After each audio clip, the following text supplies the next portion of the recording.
Thank you everyone for being here.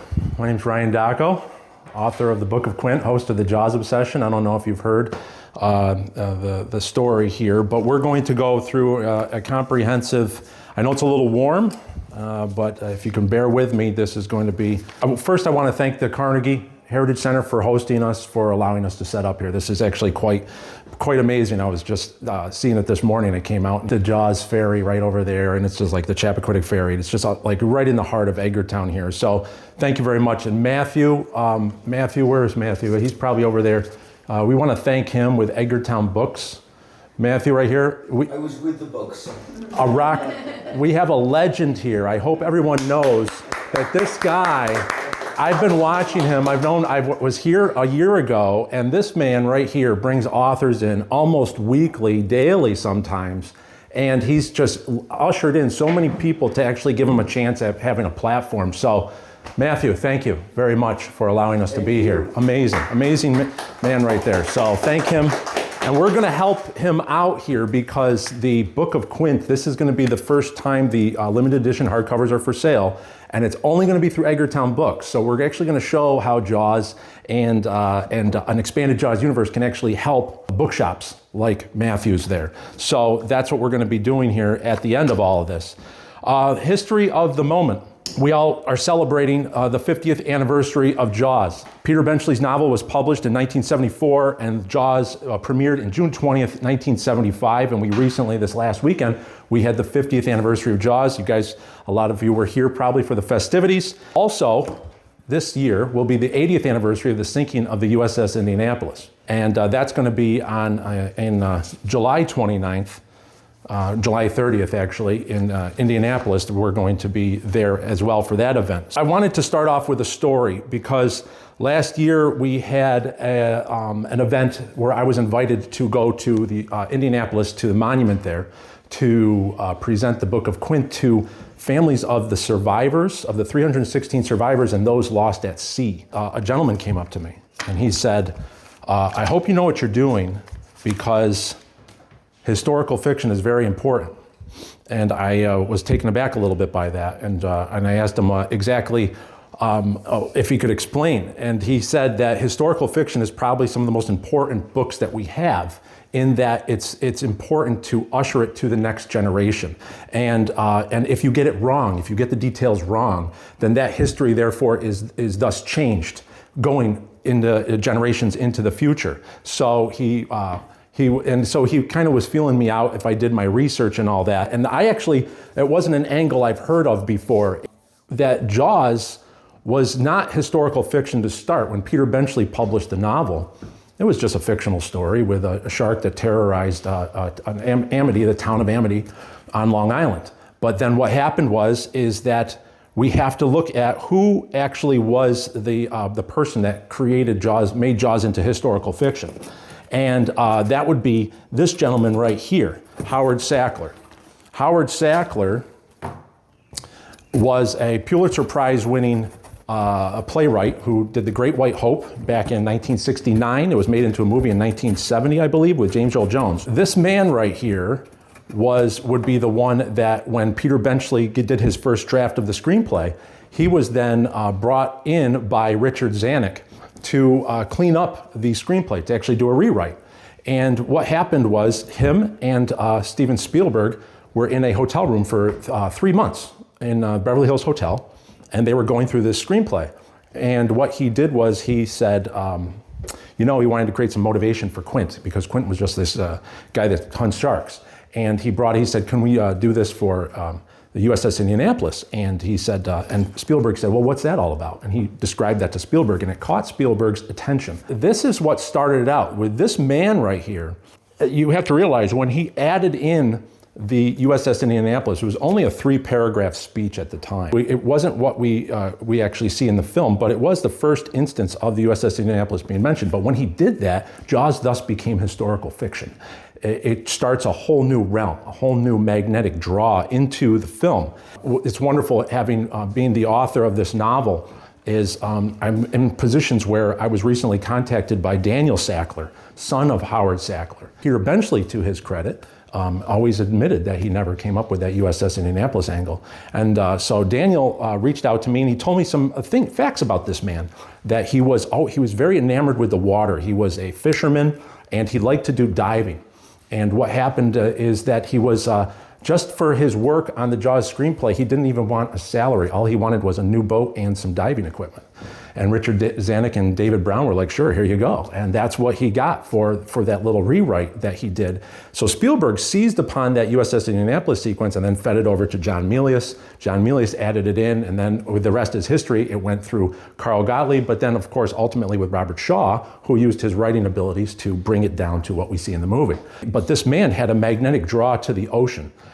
Daniel described his father as he was always seeing him diving in, going down. They lived on an island in Europe, and he had a house there, and he would go down and come up with relics from Roman fishing vessels and stuff. So what happened is that unfortunately in 1981, he suffered an embolism diving accident, went too deep or came up too fast, and he died in 1981 of complications to an air embolism. So the ocean eventually claimed his life. This man was extremely important in my mind, is that he set this whole thing in motion.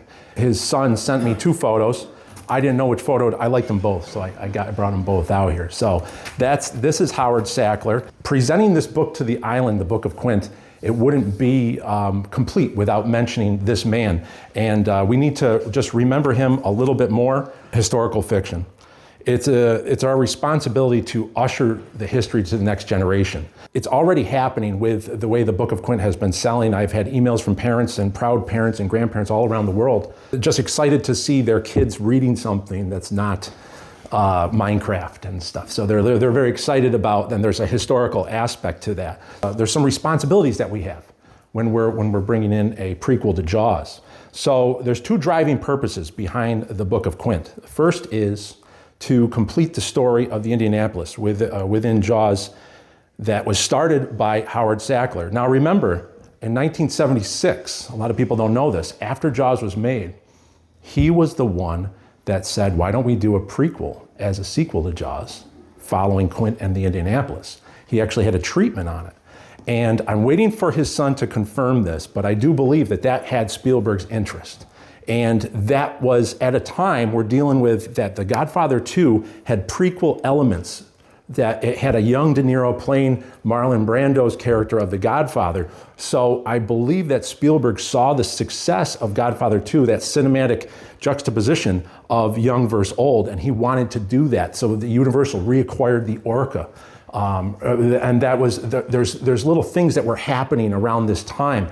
And I believe that this man was working on that.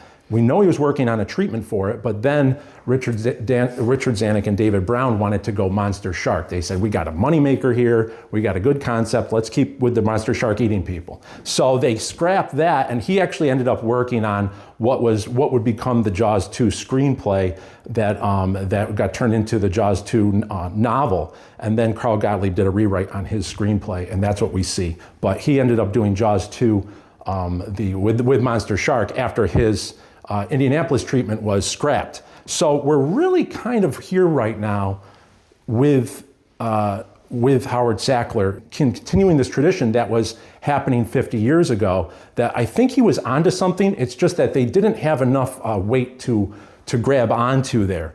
When I was meeting the family members of the USS Indianapolis, of those that died and those that survived the sinking, that Quint is the fictional representative of the 316 survivors.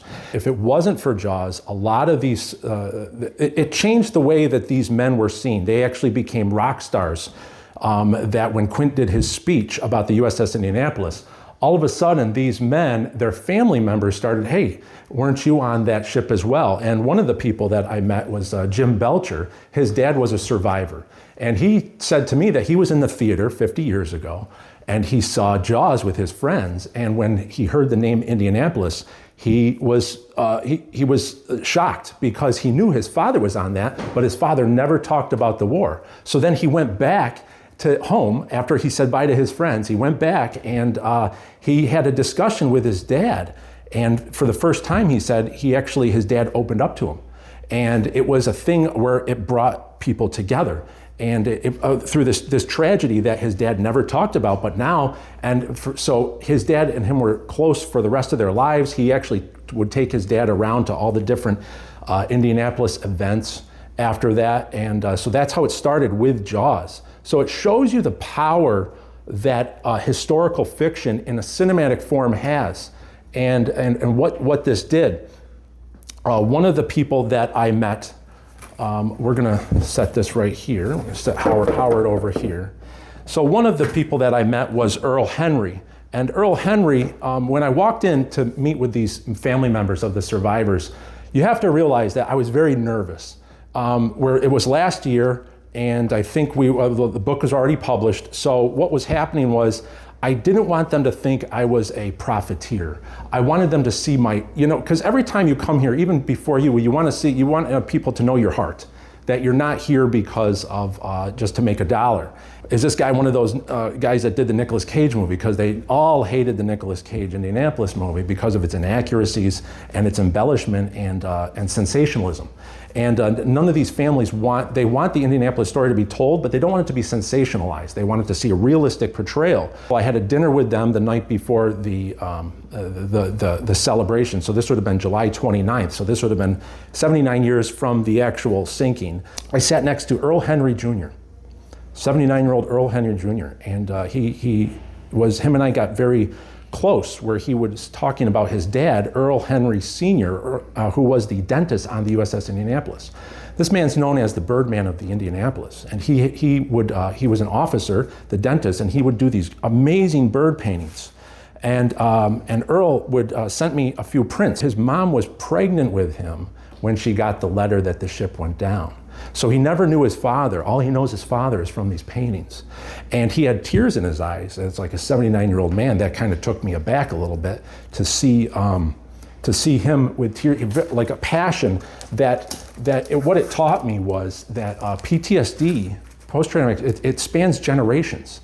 It doesn't know that it's not just, you don't have to be in that tragic event. It actually can be transferred generationally.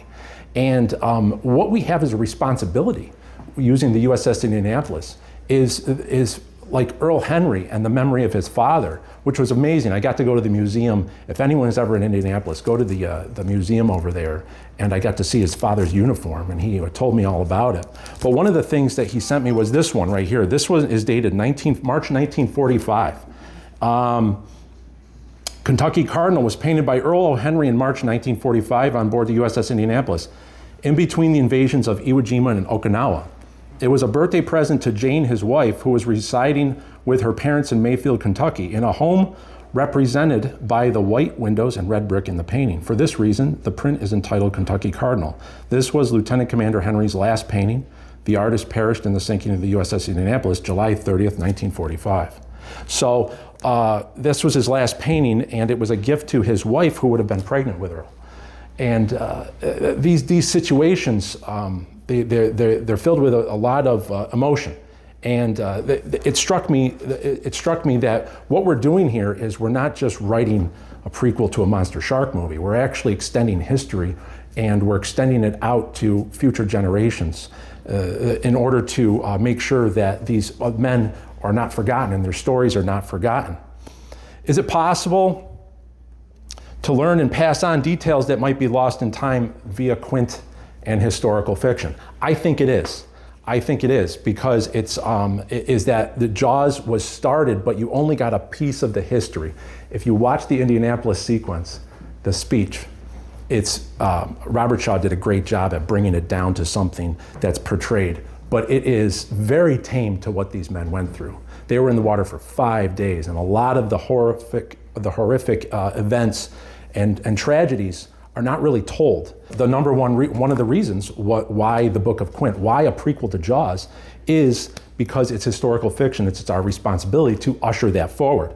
Now, the second reason that we're going to get into, the second reason is a bit more complicated, because I believe it is yet to be discovered. I do not know the second reason. That's why we're here, and hopefully we will discover what that second reason is as we do this and we move on. Because Andrew Curry, a friend of the show, he's in England.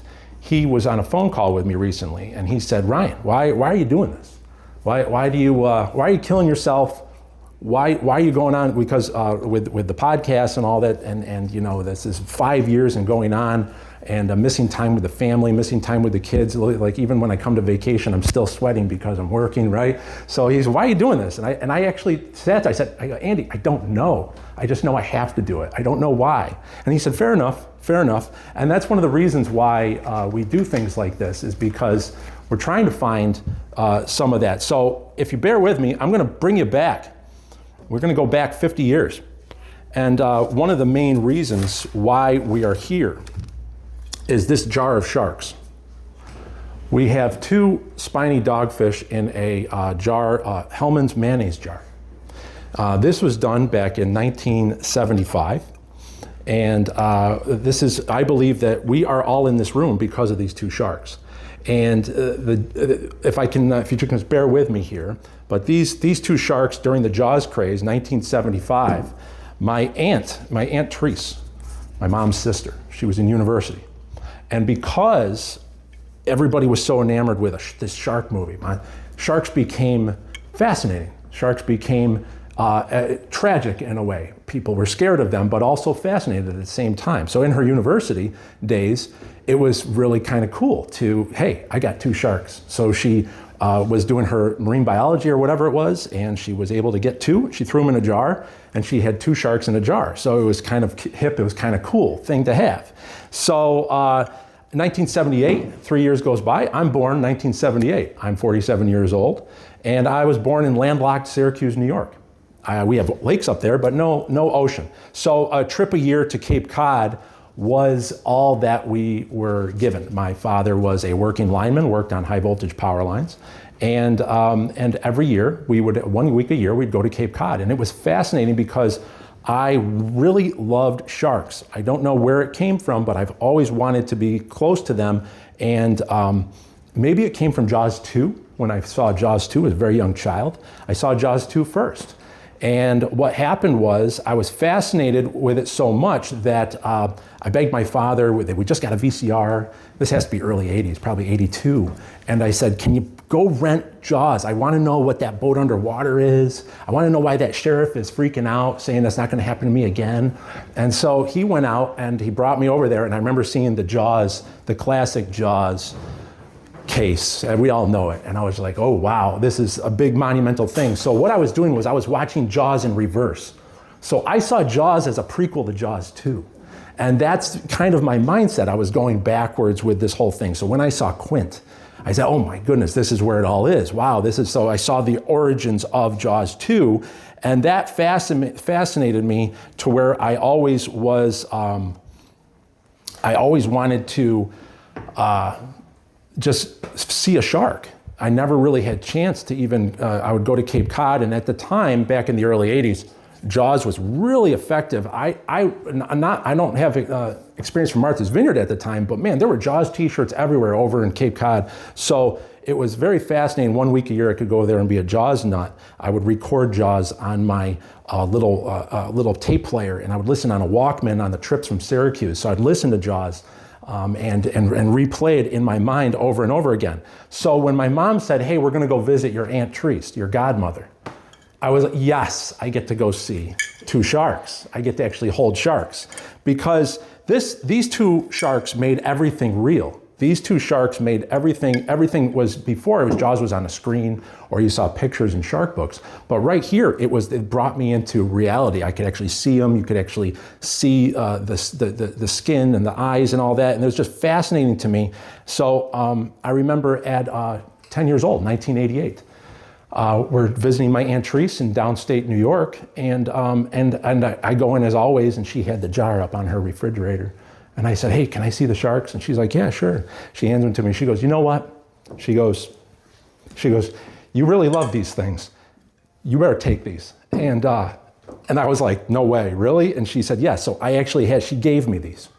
And that was like, that sent this huge thing. I took them home with me, and they were on my shelf.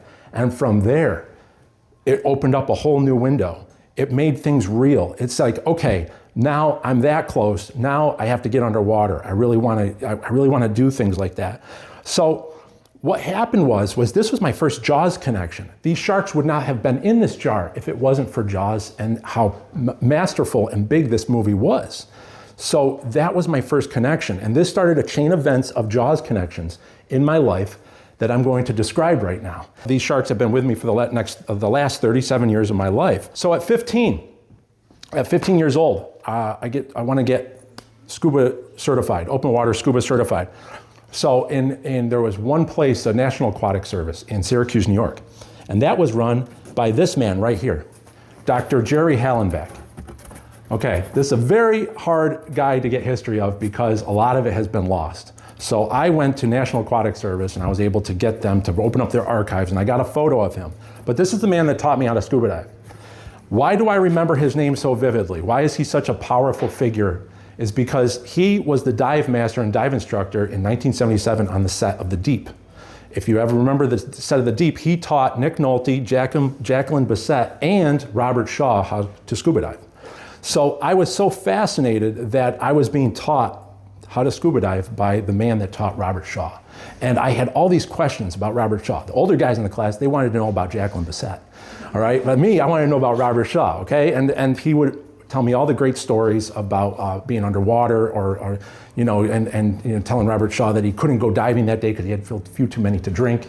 But this man was a very formative figure in my younger days. Is that he was a taller man, and I remember him. He was he was a master diver, thousands of dives, and he opened up a National Aquatic Service. It was the first dive shop in Syracuse, and he was just he traveled all over the world doing diving. But yeah, he taught Robert Shaw how to scuba dive, and to me, that was another Jaws connection. It was like I was that much closer to the movie, that much closer to Robert Shaw through this man. So we have Dr. Jerry Hallenbeck is his name, and just an amazing figure right there. That inspired me to actually get into underwater, and at 18 years old, I became an underwater welder.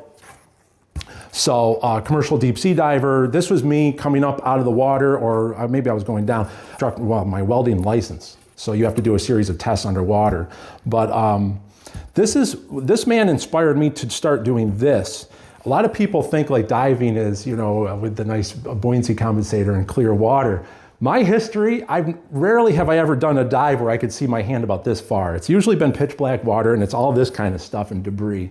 And but what happened is that I was shown through this man, but also from this experience, I was shown that there was another world out there of working class men, of guys that were going underwater with flannels and jeans and a dry suit to go and start working on bridges or hull inspections. And I was taking part in some of that stuff at 18 years old. But it helped me see that there was a different side to things, almost like it was a cross between Quint and Hooper. It was that in my mind, I was like, wow, it's these tough, rugged guys, but they're also divers. It was really amazing experience. So I'm gonna put Jerry over here. That was my Robert Shaw connection. And the Jaws connection started coming in because I was very fascinated with films because of Jaws. I loved how it brought people together. That was probably the biggest thing, community. All of us right now, right here, over this film Jaws. And here we are 50 years later. And I was fascinated how movies can do that and stories can bring people together. So from there, when I was an underwater welder at 19 years old, I enlisted in the US Coast Guard. So there's many moments that Jaws was common ground. When you go into the military and you're in the barracks or you're in boot camp to break the ice or to find commonality, I would bring up Jaws. And 9 out of 10 times, everybody knew Jaws. So when we were learning how to tie knots, or we're going to do it, okay, sheepshank, or make the Hooper jokes, that kind of stuff. So Jaws was like this connection, and I was I was amazed at how this would build at every station that I would go to where I was deployed. And when I was in Search and Rescue Station Fire Island down on Long Island, New York, because I would hold screenings of Jaws every week. And people would collect up around the TV, and it was kind of like we knew the movie by heart, so it was kind of a meeting. So we'd all kind of sit around and kind of catch up. 31st July, 1998, that I was selected to work with the Secret Service. This is me. This is the only photo I have, thanks to Petty Officer Hedda, who was standing behind me, and he had the little disposable camera. But he snapped this photo of me. But what I was doing was I was selected to work as part of a boat crew, 12 hours on, 12 hours off, to secure the waterway because the President Clinton, was staying overnight at Steven Spielberg's house. And I was tasked to guard the waterway behind Mr. Spielberg's house and also to guard the president.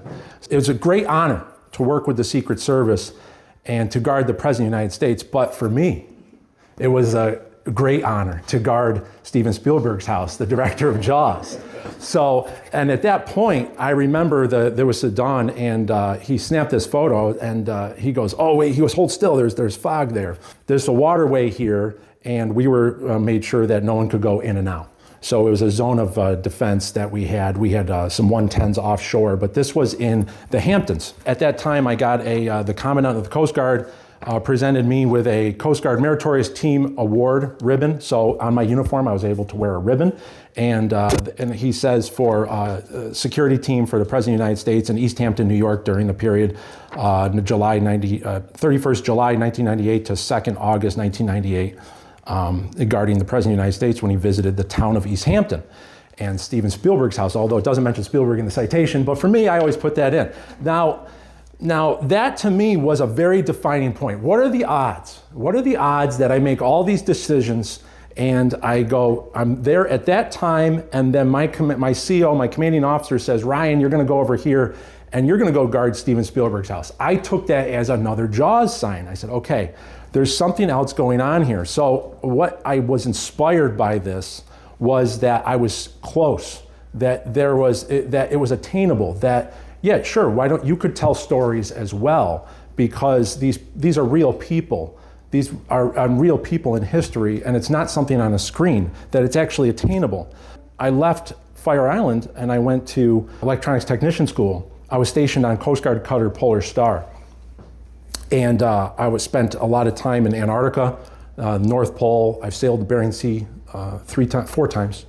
And when I would leave, I would bring stacks of books about filmmaking, screenwriting, film theory, film history. And I was just reading, and I was putting myself through my own school in a way, because I said, there's a calling here, and I have to get out there and I have to tell these stories. And these stories were forming, so I wrote 5 screenplays when I was in the military in Antarctica, because you got a lot of time to do nothing in Antarctica. So I spent time writing and practicing the art of screenwriting.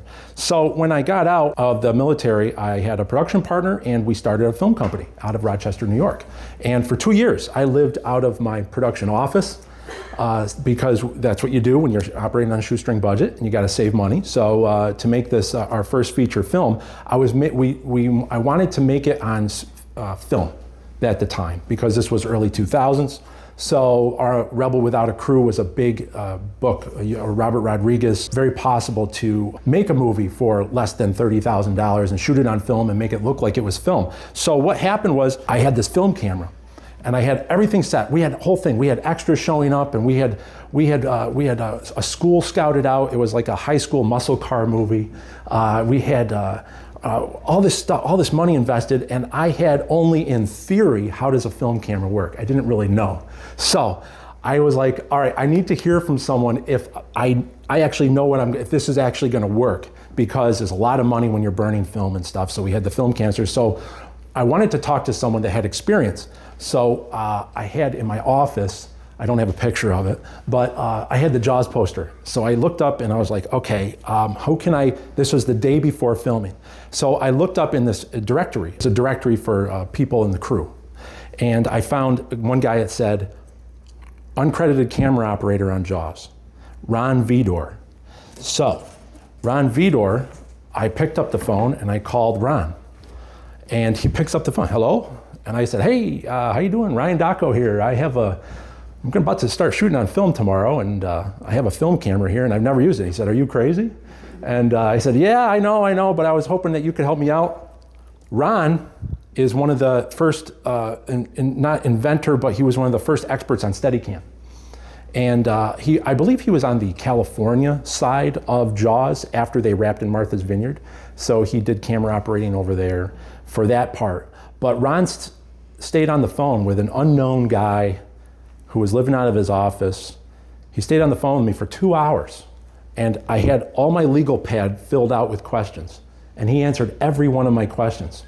My things about making a makeshift dark room, if I tape the seams up of a janitor's closet, and I learned to change the film out in the magazines and feed it in with my eyes closed, can I still do that and not hurt the film? And he was like, yeah, do this, and gave me some tips.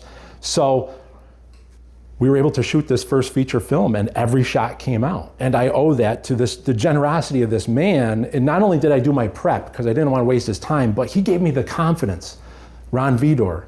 So he probably doesn't even know who I am right now. I mean, if I were to call him up, but this is this was, to me, another Jaws connection, is that if I didn't love that movie so much and make this call out of this endless list of people, the first guy I called, he was able to sit on the phone with me, and we were able to do that. So we did a feature film, and that went to the film festival circuit. As everyone knows, with budget and all that it gets really hard to get a budget together. I came up with my production partner, and I said, listen, this is what we're gonna do. 30-minute meeting. I'm gonna run across America to get a 30-minute meeting with one producer for a 3-movie over 5-year business plan. We can do this, we just gotta get a following. We gotta make it really well known. So this was back in the MySpace days. And I said, and he goes, why don't you take a bike? I said, that would be too easy, you gotta run, okay? So I started out, this was in summer of 2006. I said, okay, we're gonna run from Eastwood, New York, from the Eastwood Palace to Clint Eastwood Handprints in LA. And I'm gonna have a camera, we'll have a van following me, we'll film everything, we'll document it on MySpace, and then when we get to Denver, we'll make the producer's name public, and we'll have all the people email them. And it will not be, what does this guy want to make? It will be like, we want the movie by the guy that ran across America. So what happens is you have a sellable gimmick. Okay, you have a story behind the story. This operation that we had where I started running, and 3,143 miles, 134 days it took me to get across, and swollen legs, really messed physical problems after with all that. We didn't get the meeting because the media kind of jumped the gun. The producer thought I was kind of nutty for running across America. So, but what I was left with was all this footage of me running across the country. So what I did was I assembled it together, and I just said, let's just be honest and just tell the story. And so what happened was we had a DVD, Plan 9 from Syracuse. A Film Threat magazine rated it top 10 best unseen films of 2006. And they gave it 5 stars, and we got it onto Netflix, back when Netflix was mailing DVDs. I never realized that this, I always thought, was just gonna be an extra feature on the DVD of the movie we were trying to make. But it ended up being the documentary for this was the movie that we were making, only I didn't know. And that was what landed me on Netflix. But I'd have to say I was broken mindset after that. It took a lot out, so I just didn't want to really go on anymore. So I was just like, that's it, we're done. I'm done with being creative because it's too painful being creative. There's too much going on here. So what I did was I went to work in power lines. And I used my GI Bill, electronics technician mindset, and I got a job working on high voltage power lines. Always fascinated with power lines because of Jaws 2. That's the way they kill the shark. And that was, to me, was fascinating. My father worked on power lines, so I'm fascinated with high voltages and what that does, and the electrolysis and the attraction sharks have to it. So I went into that line of work. I got married. My wife Tatiana here is, and she's here with my 2 daughters, Katya and Stasia. My son Alex is back in Syracuse looking after the cats. And so what happened was I left it all. I was like, that's it. I'm happy here. I'm happy having the DVD and all that stuff on Netflix and all that. And they didn't pick it up for streaming, but I don't care. But there was another thing that happened. This is a USS Indianapolis hat. Now, whenever I was working on power lines, I always wore a military hat of some sort, either a Coast Guard hat, but I switched over and I was wearing a USS Indianapolis hat.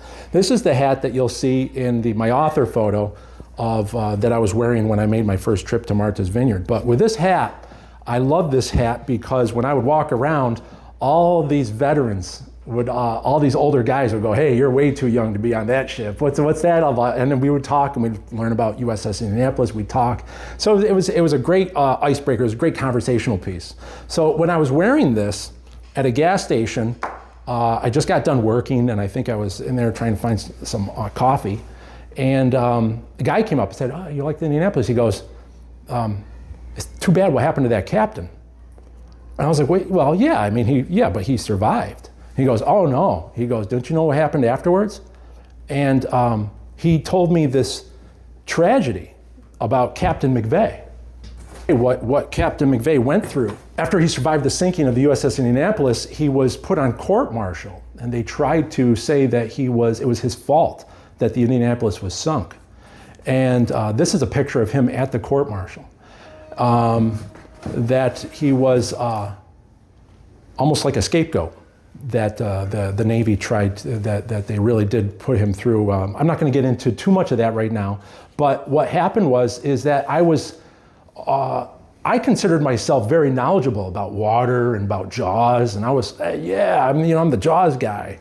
And this guy came up and just stumped me, and I said, I can't believe I didn't know that. And I felt upset. I felt like I betrayed myself. I was like, how did you not know that? So I went back and I started reading.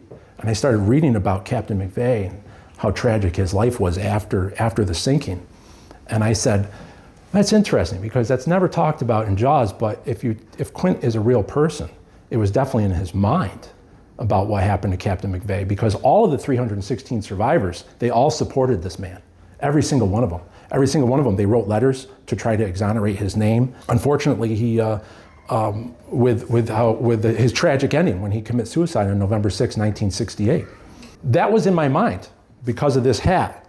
And I don't know who that guy was, but man, he really did, he kind of kicked me in the rear end mentally. So 5 years go by, and I'm gonna go back to 5 years. 5 years ago, COVID shutdown is countries opening up. My mom, God bless her, she says, hey, all your sisters, and I have 4 sisters, and everybody's going to Cape Cod. There's not much to do, but we can still go to Cape Cod. I said, okay, let's go. So I packed up my family, we're going to Cape Cod, and I talk about following the signs. When I'm pulling onto Cape Cod, I always drive by my favorite drive-in, Wellfleet Drive-In, to see what's playing. And as I was driving by, what do you think's playing? Jaws. For two or three nights, I think, and what are the odds that we're driving on at that same time? So I said, all right, I pack up my family, we go there. Sold out 500 cars. This would be 2020, summer of 2020, August. 500 cars, and when I was watching that, I know the movie enough, we all know the movie Jaws, but again, community. I was walking, I said, you know what, let me walk around. I did a walk around with my camera around the whole drive-in.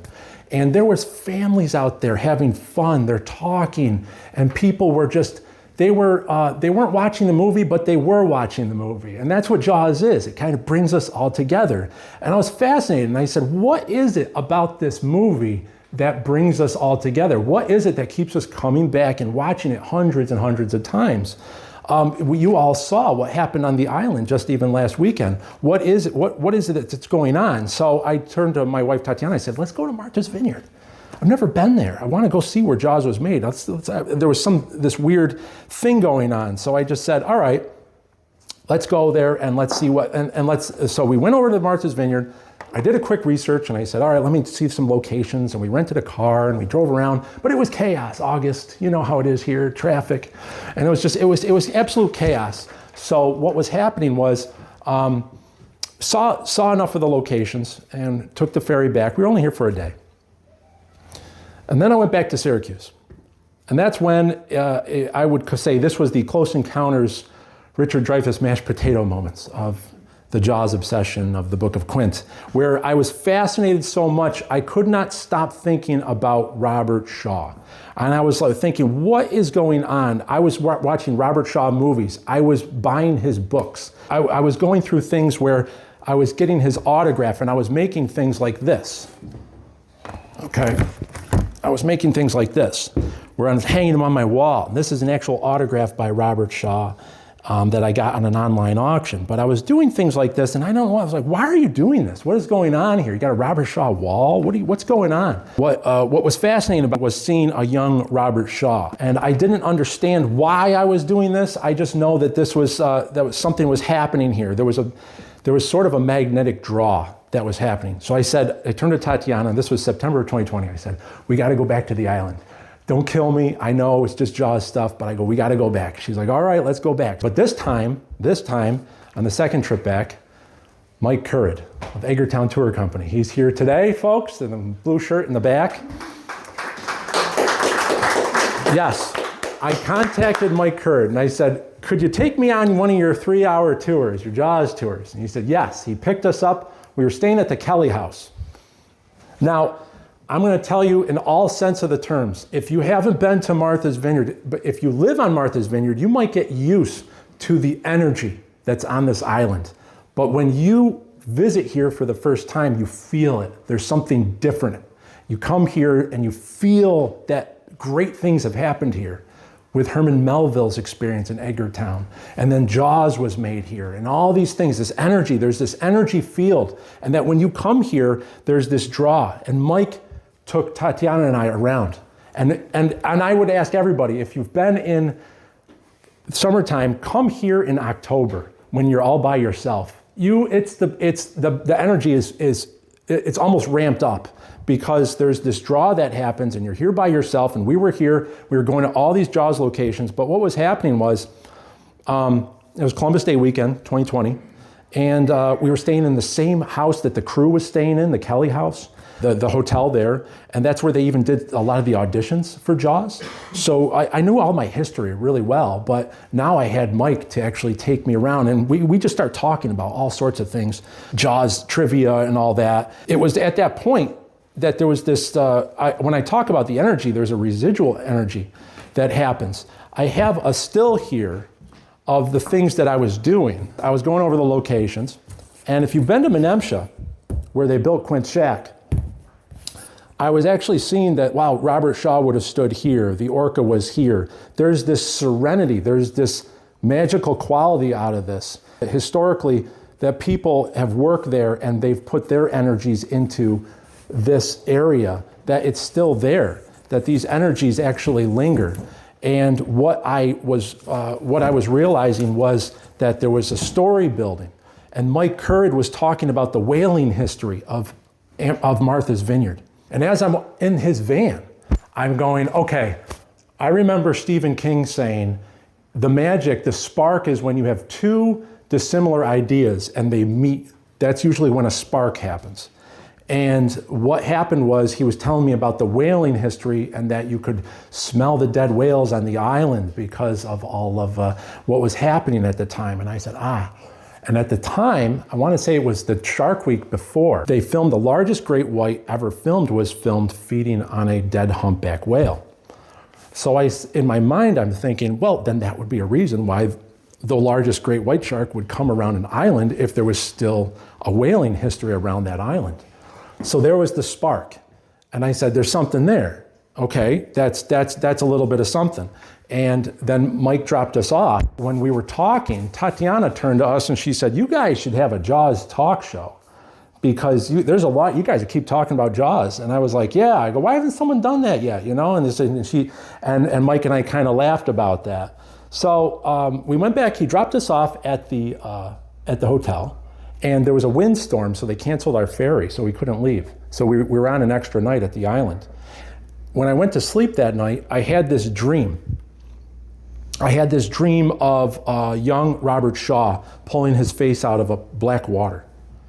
And I was thinking, okay, that would be Quint in August 2nd, 1945, on the last day in the water.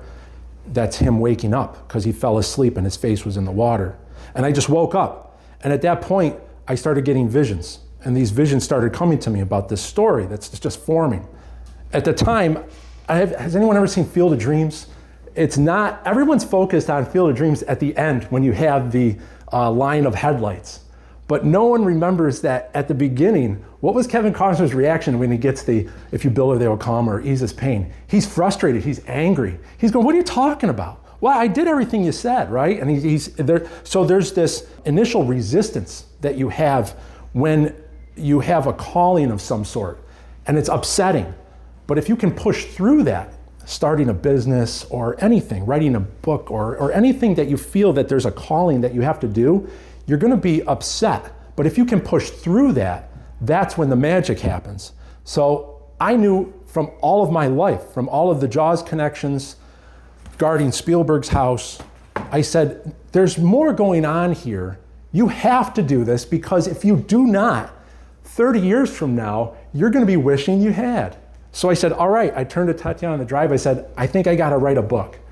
And she's like, well, okay. I knew you were going to start writing again sometime, but I didn't know when. And I said, all right. I go, but it's not going to be easy. It's going to be painful. There's going to be a lot of time that we're going to have to change our whole lives. I'm going to have to really go into my own head. There's going to be a lot of things going on here. So she said, all right, you do what you have to do. I'll take the kids to practices and do all that kind of stuff. And okay, so I started. So that's where we started with the research phase. Research phase for the Book of Quint. 14 months. I read every book I could. USS Indianapolis history book. I wanted to know all about it. What you see here, back here, is one of the deck crews on the deployment before they left, on their secret orders to go deliver parts for the atomic bomb. But these boys are part of the deck crew. This is one of the life rafts that were the old World War II style life rafts, but these were strapped to, a lot of these went down with the ship because they were all rigged up there. So a lot of these boys died. We're talking this man, the two officers, they both died. You can tell when you read some of these history books, like Indianapolis by Lynn Vincent and Sarah Vladeck, or In Harm's Way, Doug Stanton, they'll have the crew list. And when you see that crew list and it says asterisks are the people that survived, and you don't really see that many, you see, like, you really hit with how many guys perished on the Indianapolis. So what I did on my computer was I put this image and this image. I have a 3-screen flat screen system. These images were on my computer for 26 months. They never left, because I said, if I'm going to do this, I want to have a constant reminder. And that's why they're kind of here in the background watching over us right now. At the same time, I was fascinated with Robert Shaw still. I wanted to learn about this man that played Quint. In my mind, if an actor ever has his best role, it's usually the one that's closest to himself. And so I said, all right, if I'm going to write a prequel to Jaws, the backstory to Quint, I want to know who Quint is. I got to know who Robert Shaw is. So I'm going to read he wrote novels and plays. Sun Doctor, Hiding Place, Man in the Glass Booth. So I started getting all these used books. I like getting used books when I buy anything because I like seeing notes, or when people like that were there before. It's like an attachment to history. And I love that, because I really believe that energy is there. There's an energy transfer that happens when you're reading an older book. So I got all these older books by Robert Shaw, and I was reading those things at the same time.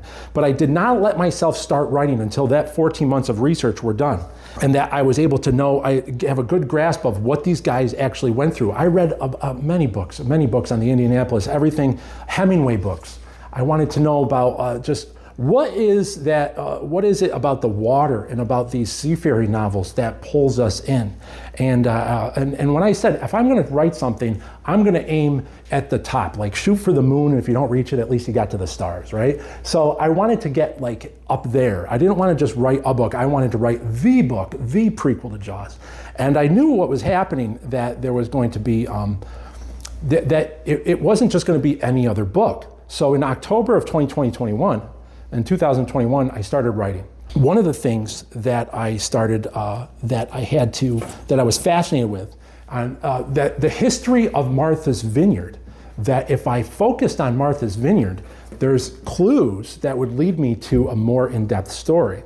One of the guys that we're going to highlight right now, that I didn't want to forget, is this man right here.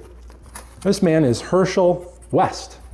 He was Sherry Rhodes, casting director Sherry Rhodes in Jaws.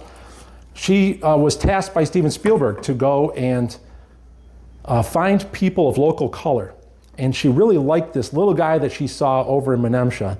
So she asked him to come out, and it was during one of the scenes at the dock. He had his little poodle with him, and he was told to get in the boat that Spielberg was in. And Steven Spielberg saw how his dog was following him around, and Steven Spielberg had an affection for dogs as well. His 2 dogs are the Brody's dogs that are in Jaws. When he saw this guy, he said, "Hey, I really like how you are with that dog. Why don't you play Quint's sidekick?" And so he was cast to follow Quint around. So what you see real life Martha's Vineyard resident, Menemsha resident, Herschel West, following Quint around in Jaws. I said, there's a story there. I started researching on Herschel West, and he inspired me that this man never left the island. He was in Menemsha, he was a fisherman, and he ended up passing away in 2018, but still working the fishing docks out in Menemsha, never having left the island. No family that I am aware of. So that was one of those things where I said, okay, if I were to tell Quint's story, but through the eyes of Herschel, we have something there. There's something there going on, because I don't know what it's like to be Quint. I never survived the naval tragedy. So I can't really tell you first person, but I know what it's like to be an apprentice in the Coast Guard and on line crews and work for some of these individuals that inspired me. So why don't I just write from that point of view? So that's why, if anyone that has read the Book of Quint, that's why Herschel Salvatore, as he's called in the book, his character is very prominent in the prequel to Jaws called the Book of Quint. I started writing in October 2021. Now, what I did not understand, or what I had a grasp of, was that this is one of the biggest movies ever made. I think it's the greatest movie ever made. Some say The Godfather. I believe it's this one. Citizen Kane, no way. Citizen Kane does not inspire people to collect in a room 50 years later. Jaws is a very, very amazing movie, and I knew that there was going to be a lot of suspicious eyes, like saying, okay, who is this guy? All right, so what I wanted to do was Plan 9 from Syracuse. I said, if I use this method, but I do something completely insane, and while I'm writing the book, I actually start a podcast, and I get on the air, and I start talking about Jaws, can I get everybody to actually see my heart and how I love the movie, but that there's something going on in Jaws that we just don't know. If you use clues in the movie, you can see there's another story there that's not really verbalized. It's just there. And is it possible to tell everybody that and make a case? So in December of 2021, I launched what is called the Jaws Obsession. This is a podcast that only talks about Jaws. And the Jaws Obsession is now at 89 episodes, downloaded in 104 countries. Hundreds of thousands of views, of downloads. But what I was doing was I was actually making my case, and I was recruiting fans of a book that hasn't been written yet. Rick Rubin, music producer Rick Rubin, in his book about the creative arts, he tells that when you're doing art, painting, music, writing, the art will reveal itself while you're doing this. And what happened was, what I could never know, I just knew I had to make my case to the people. Take your case to the fans, and something's going to happen. Well, it didn't take very long that in December, on episode 2, I wanted to do an episode on the streaming, the strobe light that Hooper puts on the barrel, the SDU-5E. I use those in the Coast Guard. Those were our personal flasher lights. In case we went overboard, you activate that, they can see in the water. So I said, all right, let me look at this. And there was a gentleman that was doing labels of it. And that's where I met John Tedder, who is actually here from Alabama. John Tedder runs ORCArebuild.com. And he is actually working on his own, the most screen accurate ORCA ever to be made. And what was happening is that we started talking, and I told him what I wanted to do about this prequel of Jaws. John was the first guy to say, this is amazing, you gotta keep going. And so at that time, I didn't know what the ORCA was. I didn't know how long it was. I didn't know the draft, but I needed to know these details. So I would frequently make calls after John was on episode 2 of the Jaws Obsession. John, 3 in the morning. Hey, John, what's the length of the well deck? I need to know if there's a mako shark or whatever. How long is this, the deck? What, 10 feet? Okay, it's 10 feet. Okay, where is exactly Quint's chair? And he was my quick reference to this. So if it wasn't for this man, I realized what was happening was there was more creative energy coming in. So, and then he had things like, he made a font, an ORCA font. This is all John's creation. That the elements of the Book of Quint and the Jaws obsession would not be around if it wasn't for John Tedder. So that's why he is listed as the technical advisor in the novel, in the acknowledgments. So if anyone does buy a book, get John to sign it, because it's going to be cool. You have, he's one of the main helpers as Mike Currid of Edgartown Tour Company. So on week 20 of the Jaws obsession, 20th episode, I go, we're going to make it public. I was building it up. Episode 20, this is what I'm doing. Everybody can go listen. It's like a live documentation of a writing of a book. I'm writing this novel. I just started an Indiegogo campaign. Book of Quint, prequel to Jaws. It's going to be groundbreaking. And at that point, listeners from all around the world started sponsoring a novel that hasn't been written yet that I was writing. And it was great seeing the reaction. People were excited, something fresh, something new.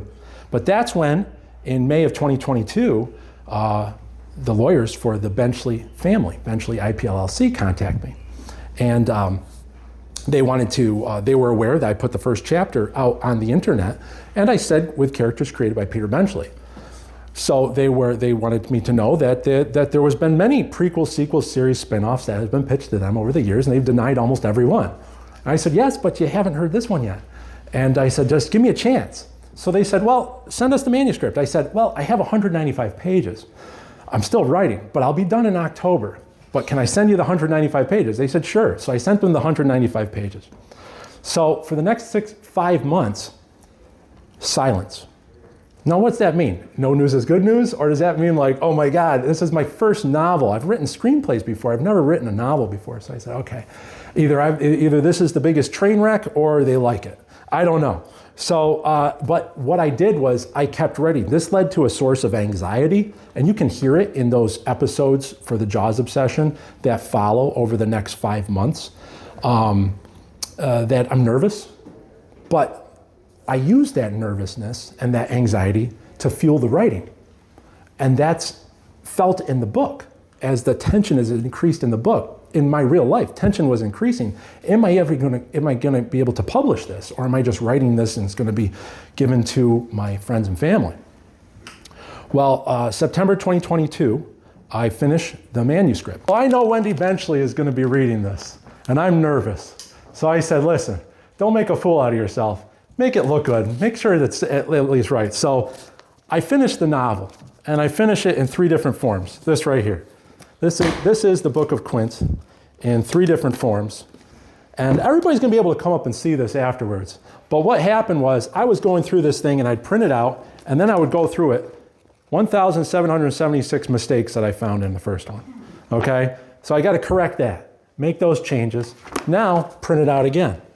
Okay, now I find, not as much red. Okay, so then I print it out again. And I did it 3 times. These people know books, a critical eye. And I said I didn't want to be denied off something simple. So when I finished it done, I said, okay, I think this is done. I sent it to the Benchley lawyers, 151,000 words. I edited it down to 140,000, then down to 137,000. So I submitted it to the Benchley estate with a letter. And in this letter, I said, I have a strong feeling that people are talking about the 50th anniversary of Jaws, but no one's talking about the 50th anniversary of Peter Benchley writing Jaws.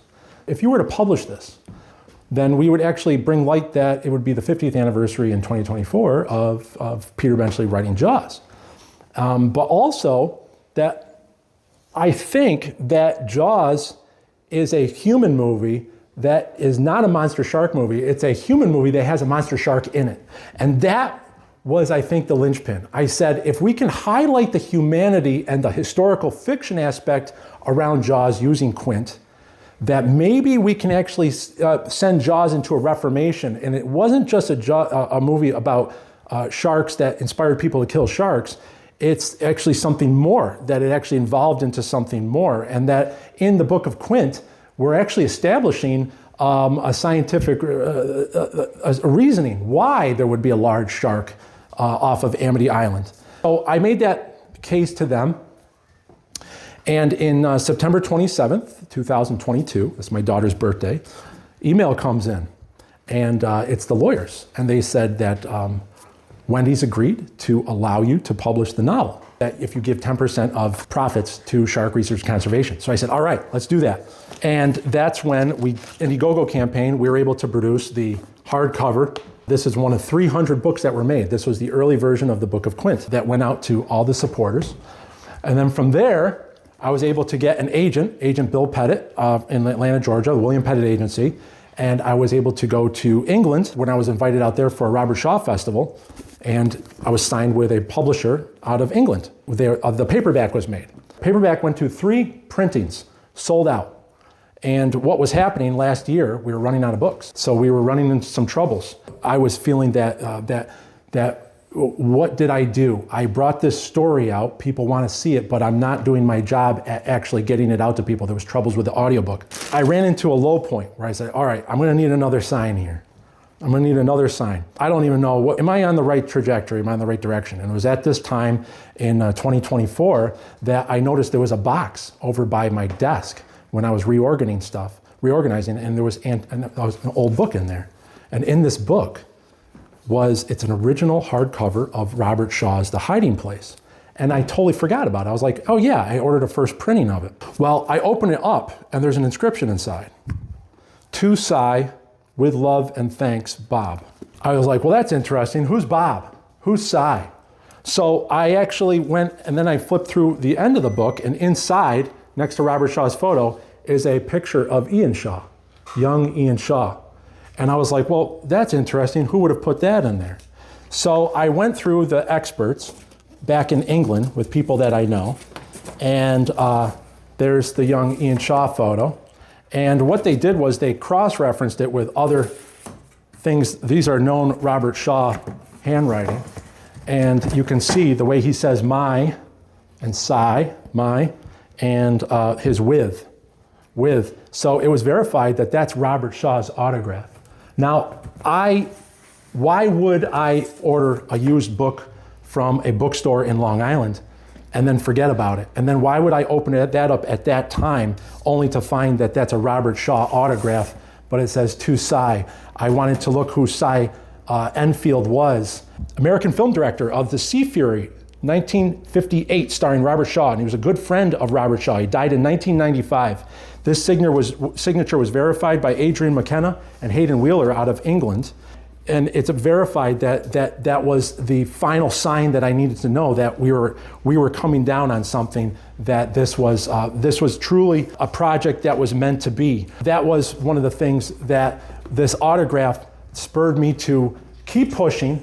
And I left my original publisher, and we came up with Watch Jaws Again for the First Time 2025. And that's the campaign that we're on right now, where we now have the hardcover special edition novel that if you were to read this, you are going to get context and history into the background of the characters of Jaws, of Quint. And what's going to happen is that you are going to watch Jaws again for the first time with new eyes, with new context, and things are going to stand out. You're going to see an entirely different movie using this prequel of Jaws. So, in the big finish now, Matt, big finish, 2 more minutes. These sharks. There's 2 ways we can see these sharks. There's 2 ways, okay? 50 years ago, these little guys lost their lives in order to inspire because of the Jaws craze. But what happened was they inspired a life of work, and it brought all of this, and it brought all of us together in this room. 2 sharks in a jar, bringing us all together 50 years later. You can look at it that way. There's another way you can look at it, is you can look at it that my Aunt Therese, my godmother, for her in 1988 to do a very simple act and just give these off to a 10-year-old boy, inspired this entire ordeal that I just displayed for you. And it's those acts of kindness that can resonate. Now, my Aunt Therese passed away in October of last year. And, so she never got to see the result of these two sharks, of that little favor. I never got to thank her in this way and tell her.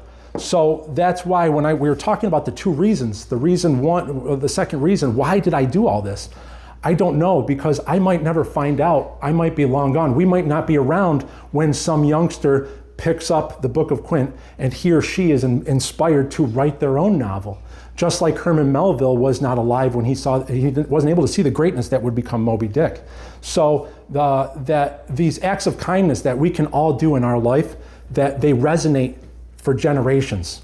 And that might be what I see, that the Book of Quint is me just putting two sharks in a jar and passing them on to you in hopes that you're inspired as well. With that, thank you very much for being here. I present to you the Book of Quint.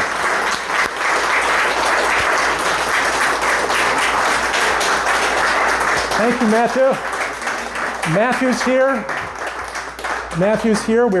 He's here ready for sales. If anybody wants to buy a book, Matthew's here. And I'll come over there and we'll sign autographs and we'll, thank you so much, folks. I hope I was well-paced. Thank you.